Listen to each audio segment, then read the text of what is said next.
Welcome to Lecture Online. Before we start applying the Laplace transform in all kinds of different examples, let's review some of the rules of Laplace transforms. The first one is the linear property of Laplace transforms. If we're trying to find the inverse transform of the sum of two functions, and the functions of course are in the frequency domain, and they're multiplied by some sort of constant, we're able to factor out the constant and write it like this. C1 times the inverse transfer of the first function plus C2 times the inverse transfer of the second function. As an example, let's say we have something that looks like this. What we can do is we can factor out the 2 and we can factor out the 5 and we can write it as follows.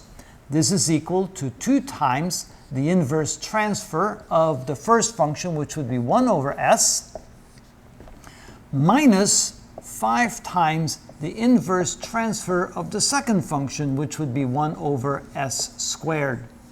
And now we can go ahead and find the inverse Laplace transfers of these two functions, but notice it makes it a lot easier by simply factoring out the constants. So this can now be written as 2 times the inverse transfer of that, which would be the step function u of t, minus 5 times the inverse transfer of this, which would be simply the function t.